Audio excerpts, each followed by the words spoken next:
E eu tenho uma pergunta que é a seguinte: como foi ser por um tempo o maior blogger do Brasil? Eu não era. Sempre foi. Não, mas eu tava ali num top 3, cara. Acho que o primeiro sempre foi o Kibiloco. E o Jacaré Banguela por um tempo foi o segundo. E acho que depois vinha o Não Salvo. Acho que eram os maiores blogs por algum tempo. Mas, cara, isso nunca... É muito doido. Nessa época, eu me sentia bem mais pressionado do que hoje em dia. Porque a maneira com que eu via essa exposição toda, né, que o Jacaré Banguela tinha uma média de 200 mil visitas por dia. Nossa. Era alguma coisa assim, o blog tinha. Absurdo. Em alguns dias bateu 500 mil de visitas por dia. E aí eu sentia que eu tinha que gerar mais conteúdo para essa galera. Era um negócio de caramba, as pessoas estão lendo e estão voltando para ler mais. Então eu tenho que produzir mais conteúdo.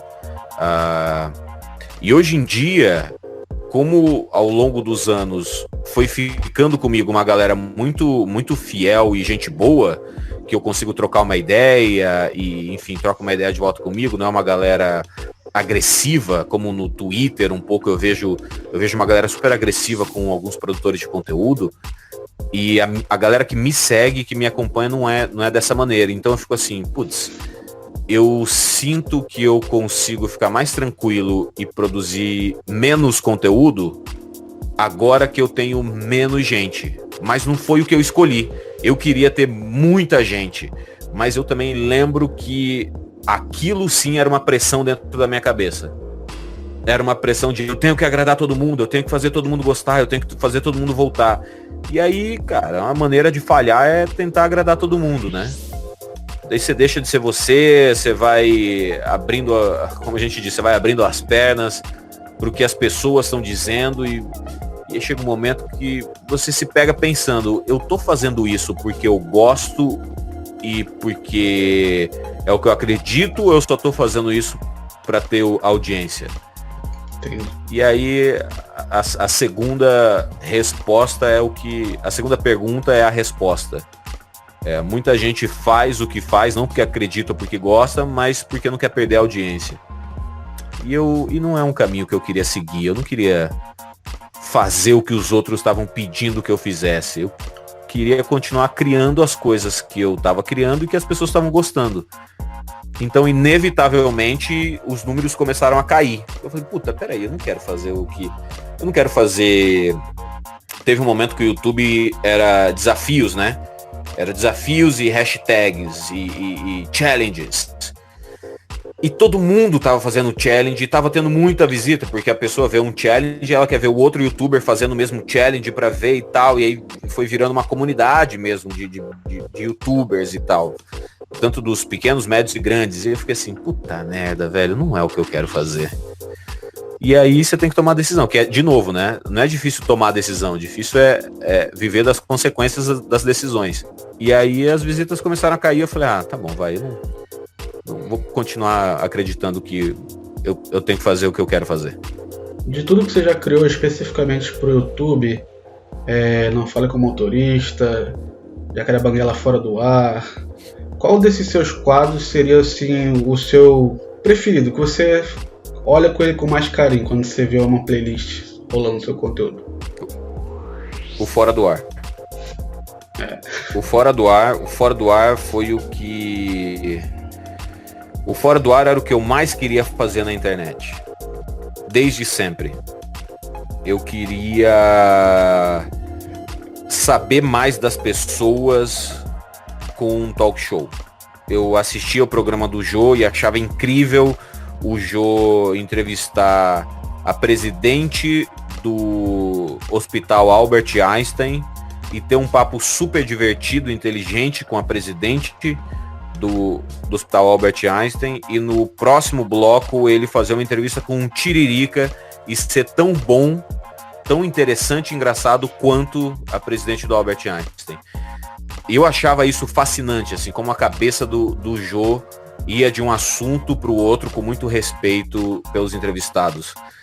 Por mais que nos últimos anos ele estava um pouco mais ansioso e atropelando os entrevistados, enfim, todo o legado dele como entrevistador ao longo dos anos me fez muito gostar daquele estilo, de poder falar de tudo com inteligência e diversão, entretenimento.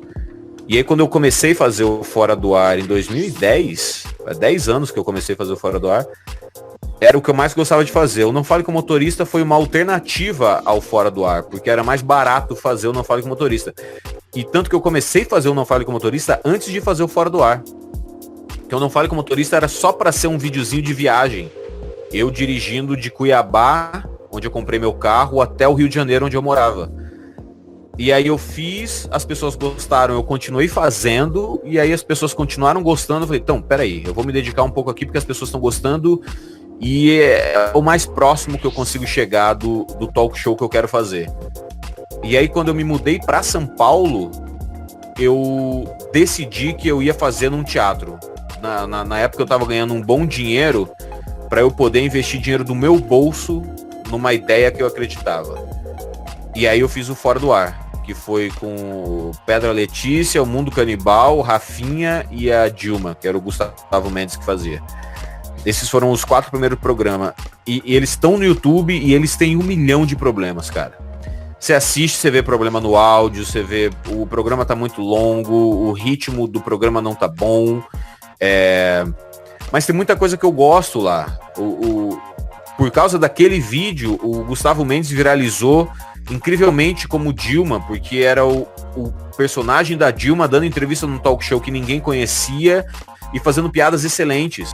Tem um jogo, uma ação que a gente faz com o Rafinha, de ele arremessar bebês numa tabela de basquete, em que o Rafinha vai lá no meio da plateia e vem do teto uma tabela de basquete que estava escondida lá no teto, desce no meio do palco para ele poder arremessar uns bebês de boneca, e tudo aquilo muito, muito divertido de assistir.